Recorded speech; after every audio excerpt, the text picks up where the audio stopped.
my learning friends, it's Dr. Deanna, and I have a super fun read aloud for you today.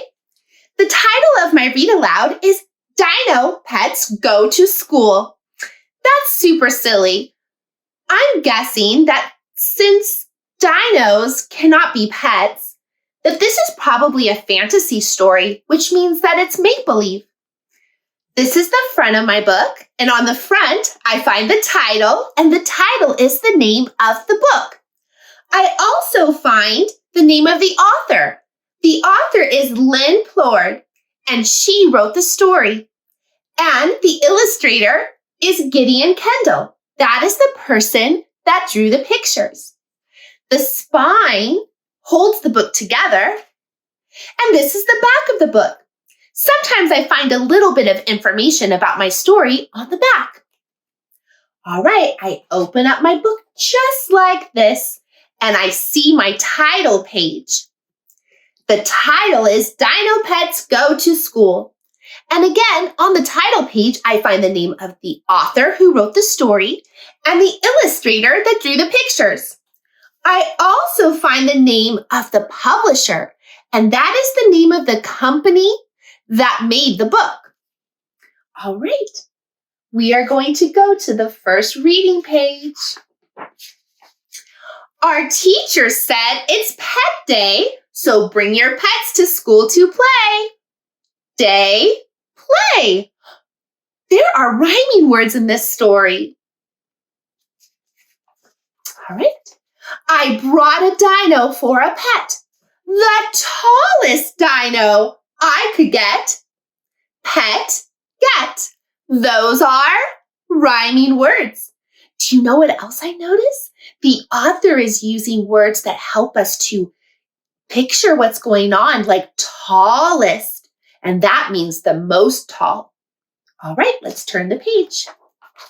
When it sat down on the bus, the driver made a great big fuss. I could imagine that it would be really tricky to get that dinosaur to school. Did you hear the rhyming words? Bus, fuss. Those are rhyming words. All right, let's go to the next page.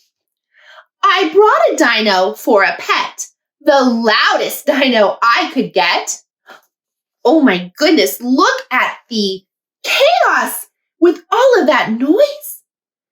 After I made the introduction, our whole classroom needed reconstruction. Introduction, reconstruction. Those are rhyming words. And reconstruction means that they had to put everything back together again after that really loud dinosaur came for a visit. I brought a dino for a pet, the spikiest dino I could get. Spikiest means that it has the most spikes. And if I look at the picture, I see a dino with a lot of spikes. And those look really sharp. At recess time, we played a game. Our soccer ball was not the same. Game, same. Those are rhyming words. Look at that poor soccer ball. I bet they had to get a new one. I brought a dino for a pet, the widest dino I could get. The bench sagged when it sat for lunch, and food went flying before we could munch. Lunch, munch. Those are rhyming words. Did you hear the describing word? Widest? That means it's the most wide. All right.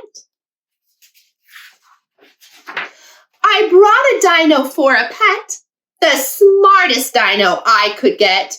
I wanted help with my math test, but he ate my quiz and all the rest. That looks like it's really, really messy. That's a big uh-oh. All right, let's turn the page.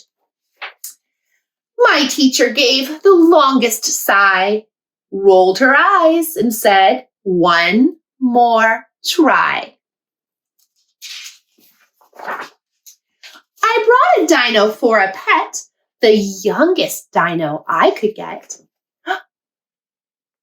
That's a baby dino in an egg. That's a really young dino. The youngest, which means the most young. The teacher thought this dino was cute, but the kids said, boring. Can't it hiss or hoot? Did you hear the rhyming words? Cute, hoot. Those are rhyming words. I see some sound words. Creak, crunch, crack. See, the author put exclamation points, which means that I should read them with a lot of emotion and expression and excitement. Look who hatched! Hooray! It's a baby dinosaur. My pets learned lots at school today, but school's out. It's time to play. I've had so much fun today reading this fun dinosaur read aloud. I'll see you next time when I teach to your super learning powers, one child at a time.